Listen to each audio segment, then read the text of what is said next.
Good morning students. आज हम आपको सन 2025 का set number 1 remaining part explain करेंगे। रिमेनिंग पार्ट में आज हम आपको 9 नंबर क्वेश्चन एक्सप्लेन करेंगे, जिसमें कि पठित गद्यांश पर आधारित दिए गए प्रश्नों के सर्वाधिक उपयुक्त उत्तर वाले विकल्पों को चुनकर लिखिए। पठित मतलब पढ़ा हुआ, ठीक है। अब ये भक्तिन पाठ से आया है, जिसके राइटर हैं महादेवी वर्मा जी, और ये 5 मार्क्स का है। तो हम आपको बता दें कौन सा पार्ट आया है। भक्तिन की कंजूसी के प्राण पूंजीभूत होते होते पर्वताकार बन चुके थे, परंतु इस उदारता के डायनामाइट ने क्षण भर में उन्हें उड़ा दिया। इतने थोड़े रुपए का कोई महत्व नहीं, परंतु रुपए के प्रति भक्तिन का अनुराग इतना प्रख्यात हो चुका है कि मेरे लिए उसका परित्याग मेरे महत्व की सीमा तक पहुंचा देता है। भक्तिन और मेरे बीच में सेवक स्वामी का संबंध है। यह कहना कठिन है, क्योंकि ऐसा कोई स्वामी नहीं हो सकता जो इच्छा होने पर भी सेवक को अपनी सेवा से हटा ना सके, और ऐसा कोई सेवक भी नहीं सुना गया जो स्वामी के चले जाने का आदेश पाकर अवज्ञा से हंस दे। भक्तिन को नौकर कहना उतना ही असंगत है जितना अपने घर में बारी बारी से आने जाने वाले अंधेरे उजाले और आंगन में फूलने फलने वाले गुलाब और आम को सेवक मानना। तो इसमें फर्स्ट क्वेश्चन दिया, ये तो आपका पैराग्राफ था। अब इसमें जो फर्स्ट क्वेश्चन पूछा है वो ये पूछा गया है कि भक्तिन की कंजूसी के प्राण पूंजीभूत होते होते पर्वताकार बन चुके थे। पंक्ति का आशय क्या है, मतलब क्या है, अभिप्राय क्या है। तो इसमें 4 ऑप्शंस दिए हैं। फर्स्ट है, पैसों के प्रति भक्तिन का प्रेम पर्वतों का रूप ले चुका था। सेकंड ऑप्शन, पैसों के प्रति भक्तिन के प्रेम की गाथा दूर दूर तक फैल चुकी थी। और थर्ड है ऑप्शन, भक्तिन एक एक पैसा कंजूसी से खर्च करती थी। और फोर्थ ऑप्शन है, एक एक पैसा जमा करके भक्तिन ने मोटी पूंजी बना ली थी। तो आपको बता दें इसमें करेक्ट आंसर है, पैसों के प्रति भक्तिन के प्रेम की गाथा दूर दूर तक फैल चुकी थी। अब इसमें सेकंड क्वेश्चन है, भक्तिन की किस उदारता के डायनामाइट ने महादेवी जी को आश्चर्यचकित कर दिया। तो इसके भी 4 ऑप्शंस है। गांव में, फर्स्ट है, गांव में महादेवी जी के रहने का प्रबंध अपनी पूंजी से करने, ठीक है। सेकंड पॉइंट इसमें ऑप्शन दिया है, महादेवी जी को शहर से गांव ले जाने और रखने के प्रबंध ने। थर्ड ऑप्शन है, अपने घर में महादेवी जी की सभी सुविधाओं का प्रबंध करने। फोर्थ ऑप्शन है, युद्ध की पृष्ठभूमि में महादेवी जी की सुरक्षा की चिंता करने। तो आपको बता दें करेक्ट आंसर है, गांव में महादेवी जी के रहने का प्रबंध अपनी पूंजी से करने। अब थर्ड क्वेश्चन है, भक्तिन को नौकर कहना क्यों असंगत था। तो आपको बता दें इसमें भी 4 ऑप्शंस हैं। उसका अपना स्वतंत्र अस्तित्व था, ये फर्स्ट ऑप्शन। सेकंड ऑप्शन है, वह निजी इच्छा के अनुरूप कार्य करती थी। थर्ड ऑप्शन है, वह महादेवी जी के व्यक्तित्व से जुड़ी थी। फोर्थ ऑप्शन है, वह महादेवी जी की बात सुनकर हंस देती थी। तो आपको बता दें ये इसका करेक्ट आंसर है, वह निजी इच्छा के अनुरूप कार्य करती थी। अब थर्ड क्वेश्चन फोर्थ क्वेश्चन इसमें आया है, गद्यांश में अंधेरे उजाले आम और गुलाब का उदाहरण किस संदर्भ में दिया गया है। इसके 4 ऑप्शंस हैं। फर्स्ट ऑप्शन, भक्तिन और महादेवी जी के संबंधों के। और सेकंड ऑप्शन, भक्तिन की चारित्रिक विशेषताओं के। थर्ड ऑप्शन है, महादेवी जी की चारित्रिक विशेषताओं के। फोर्थ ऑप्शन है, संसार के प्रत्येक वस्तु के अस्तित्व के। तो आपको करेक्ट आंसर बता दें, भक्तिन और महादेवी जी के संबंधों के, यानी ये ए नंबर इसका करेक्ट आंसर है। अब फिफ्थ क्वेश्चन है, इसमें महादेवी जी द्वारा भक्तिन को अपनी सेवा से न हटाने का कारण था अपने प्रति उसका डैश डैश रिक्त स्थान की पूर्ति करना है आपको। तो इसमें 4 ऑप्शंस हैं। फर्स्ट है सेवा भाव, सेकंड अपनत्व, थर्ड सरल व्यवहार, और फोर्थ नंबर है निश्चल व्यवहार। तो आपको बता दें सेकंड यानी अपनत्व जो शब्द है इस फिल इन द ब्लैंक्स में आएगा, रिक्त स्थान की पूर्ति होगी। तो पूरा क्या हो जाएगा, महादेवी जी के द्वारा भक्तिन को अपनी सेवा से न हटाने का कारण था वो अपने प्रति उसका अपनत्व। ठीक है, ये हो गया कंप्लीट क्वेश्चन। अब आ गया 10 नंबर क्वेश्चन। तो 10 नंबर क्वेश्चन की बात करें तो इसमें क्या पूछा गया है बताते हैं। निम्नलिखित प्रश्नों को ध्यानपूर्वक पढ़कर किन्हीं दो प्रश्नों के लगभग 60 वर्ड्स में उत्तर देना है और ये 6 मार्क्स का है। फर्स्ट क्वेश्चन है, बाजार में कभी कभी आवश्यकता ही शोषण का रूप धारण कर लेती है। इस कथन को उदाहरण सहित बाजार दर्शन पाठ के आधार पर सिद्ध कीजिए। तो आपको बता दें, आप इसमें आपको हम इसमें 4 पॉइंट्स बताएंगे। पहला है, उपभोक्ता द्वारा अनावश्यक वस्तुओं को भी आवश्यकता मान लेने पर सद्भाव का ह्रास होता है। सेकंड है, दो भाइयों या सर्दियों का भी विक्रेता और ग्राहक की तरह काम करने लगना। और फोर्थ है, मांग बढ़ते ही वस्तुओं की कीमतें बढ़ना। और फिफ्थ इसमें नेक्स्ट जो है पॉइंट, मांग और पूर्ति का सीधा असर बाजार में दिखाई देना। तो आप इनमें से कोई भी 3 पॉइंट लिख सकते हैं।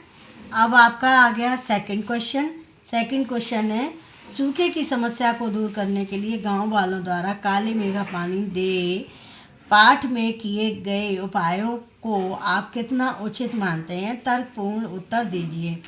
तो आपको बता दें कि इसमें उचित एवं तर्कपूर्ण मुक्त उत्तर स्वीकार है। आप अपनी भाषा में इसको लिखेंगे। थर्ड क्वेश्चन है, इसमें पहलवान की ढोलक पाठ के आधार पर लिखिए कि प्राचीन लोक कलाएं क्यों लुप्त हो रही हैं, इन्हें पुनर्जीवित रखने के लिए क्या प्रयास किए जा सकते हैं। तो आपको बता दें, आप इसमें उत्तर लिख सकते हैं। क्यों का आंसर हम दे रहे हैं 2 पॉइंट में, आप कोई 1 पॉइंट लिख सकते हैं। फर्स्ट पॉइंट है, वैश्वीकरण और पाश्चात्य संस्कृति के अंधा अनुकरण से लोगों के मूल्य और जीवन शैली में बदलाव हुआ है। और सेकंड पॉइंट है, आधुनिकीकरण, औद्योगिकरण और तकनीकी विकास के कारण मनोरंजन के विविध साधनों की उपलब्धता है। इसमें से कोई भी 1 पॉइंट आप लिख सकते हैं। अब क्या प्रयास किए जाते हैं पुनर्जीवित करने के लिए, तो इसके लिए भी हम 3 पॉइंट्स बताएंगे। लोक कलाकारों का प्रशिक्षण, पहली बात। दूसरा पॉइंट है इसमें लोक कलाओं का संरक्षण। और थर्ड पॉइंट है लोक कलाओं का प्रचार प्रसार करना। इनमें से कोई 2 पॉइंट आप लिख सकते हो। इन्हीं प्रयासों से हम पुनर्जीवित रख सकते हैं जो हमारी कलाएं लुप्त हो रही हैं उनको। ठीक है, अब आपका इसमें 11 नंबर क्वेश्चन आता है। तो 11 नंबर क्वेश्चन में फर्स्ट क्वेश्चन क्या पूछा गया है, निम्नलिखित प्रश्नों को ध्यानपूर्वक पढ़कर किन्हीं 2 प्रश्नों के लगभग 40 वर्ड्स में उत्तर देने हैं। और ये 4 मार्क्स का है, यानी 2 मार्क्स का 1। तो फर्स्ट क्वेश्चन इसमें पूछा गया है, सीरीज़ के विषय में कालिदास और हजारी प्रसाद द्विवेदी के विचारों के अंतर को स्पष्ट कीजिए। तो इसके हम आपको पॉइंट्स बताए देते हैं, फिर आपको अपनी लैंग्वेज में लिखना है। ठीक है, तो फर्स्ट पॉइंट है, कालिदास, सीरीज़ के फूल का कोमल होना, केवल भ्रमरों के पदों के दबाव, पदों मतलब पैरों के दबाव को ही सहन कर पाना, पक्षियों के भार को नहीं। और सेकंड पॉइंट है इसमें, हजारी प्रसाद द्विवेदी के अनुसार अगर बोले तो सीरीज़ का सब कुछ कोमल न होना, नए फूलों के निकल आने पर भी इसके मजबूत फलों का अपना स्थान न छोड़ना। तो हमने दोनों के आपको विचार बता दिए, ये आप अपनी लैंग्वेज में लिख सकते हैं।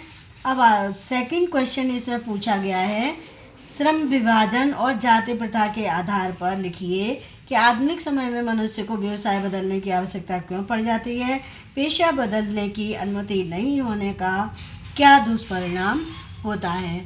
तो आप इसमें लिख सकते हैं। अब पहला क्वेश्चन इसमें ये पूछा है, आवश्यकता क्यों पड़ जाती है, तो क्यों का आंसर हम आपको बताते हैं, क्योंकि उद्योग धंधे, तकनीकी विकास और समसामयिक परिवर्तन के कारण। अब दुष्परिणाम क्या होते हैं तो वो भी बताए दे रहे हैं। पेशा बदलने की अनुमति नहीं होने का क्या दुष्परिणाम है, तो इसके दुष्परिणाम भी बताए रह रहे हैं हम आपको। 2 पॉइंट बताएंगे, कोई एक पॉइंट आपको लिखना है। फर्स्ट है व्यक्तिगत रुचि और योग्यता के विरुद्ध किसी पेशे को अपनाने की बाध्यता यानी मजबूरी। और सेकंड पॉइंट है बेरोजगारी व भुखमरी की स्थिति।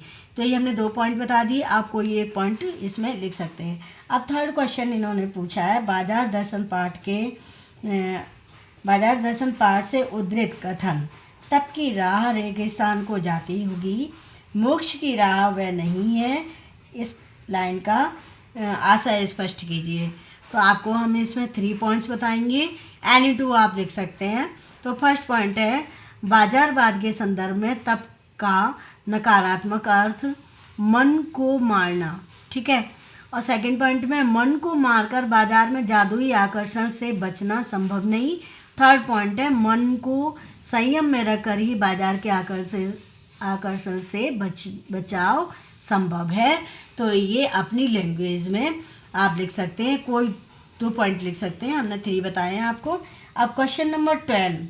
अब 12 में क्या है, निम्नलिखित प्रश्न को ध्यानपूर्वक पढ़कर किन्हीं 2 प्रश्नों के लगभग 100 वर्ड्स में उत्तर देने हैं। और ये 10 मार्क्स के क्वेश्चन है और ये 5 मार्क्स का एक है और एनी 2 का देना है। तो फर्स्ट क्वेश्चन पूछा, ये बितान के आधार पर, बितान पार्ट 2 जो 12th क्लास CBSE बोर्ड में चलती है, ठीक है।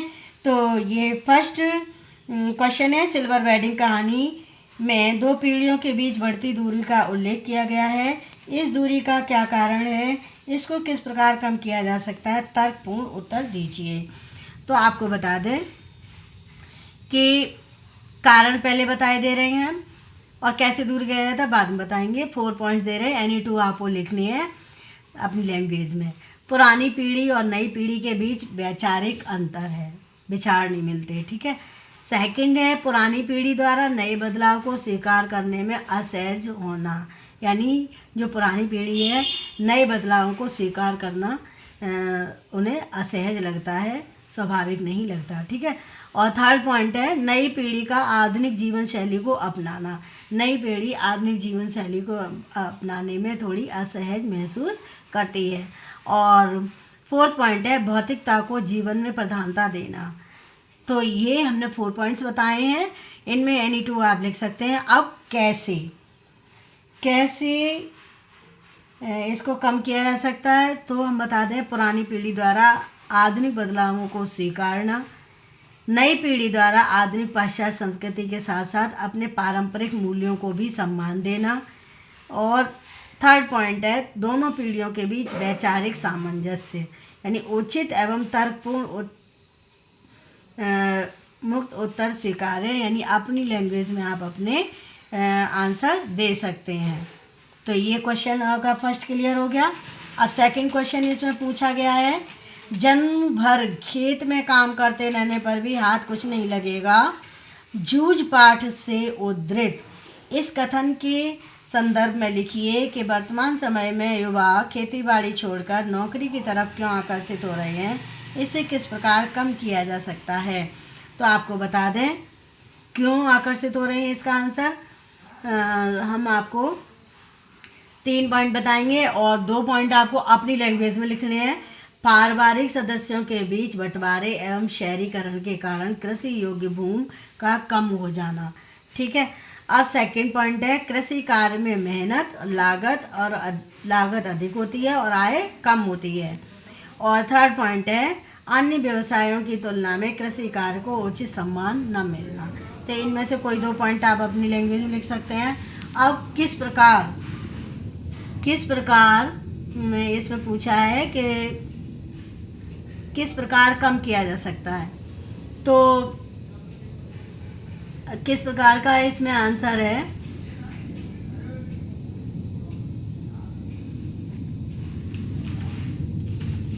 किस प्रकार का आंसर है इसमें आधुनिक तकनीक और सरकारी सहायता से कृषि कार्य को सरल बना सकते हैं। सेकंड पॉइंट उन्नत बीज खाद एवं सिंचाई के माध्यम से उपज बढ़ा सकते हैं। थर्ड पॉइंट है कृषि उपज के समुचित भंडारण की व्यवस्था कर सकते हैं। और फोर्थ पॉइंट फसलों का उचित मूल्य निर्धारण कर सकते हैं। तो इनमें से कोई भी जो आपको उचित लगे वो 2 पॉइंट आप अपनी जो ये पॉइंट्स दिए हैं वो आपको उचित और तर्कपूर्ण उत्तर आपको देने हैं और सारे पॉइंट्स इसमें लिखने हैं 4। ठीक है। अब आपका 3rd नंबर क्वेश्चन है, सिंधु घाटी सभ्यता को दूसरी सभ्यताओं से अलग खड़ा करने वाली विशेषताओं का वर्णन कीजिए। तो आपको बता दें, ये इसमें हम आपको बहुत सारे पॉइंट्स बताएंगे, लेकिन आपको लिखने 5 है अपनी लैंग्वेज में। फर्स्ट पॉइंट है लगभग 5000 साल पुरानी सभ्यता है ये। और सेकंड, साधन संपन्न सभ्यता है। थर्ड, खेतिहर पशुपालक सभ्यता है। और फोर्थ, नगर योजना आज की सेक्टर मार्का कॉलोनियों के नियोजन से कहीं बेहतर है। और नेक्स्ट पॉइंट है, पूरा शहर नदी किनारे छोटे मोटे अप्राकृतिक टीलों पर आबाद है। और नेक्स्ट पॉइंट है, जल संरक्षण एवं निकासी की समुचित व्यवस्था। और नेक्स्ट पॉइंट है, कला और सुरुचि की दृष्टि से समृद्ध है। नेक्स्ट पॉइंट, कला सौंदर्य राजपोषित व धर्म पोषित न होकर समाज पोषित है। और नेक्स्ट पॉइंट है, उन्नत वास्तुकला का नमूना है।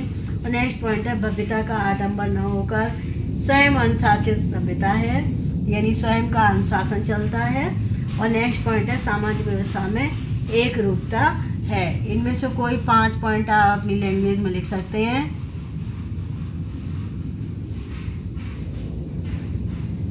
11 पॉइंट्स हमने आपको क्लियर कर दिए। इनमें से कोई भी आप 5 पॉइंट्स लिख सकते हैं अपनी लैंग्वेज में।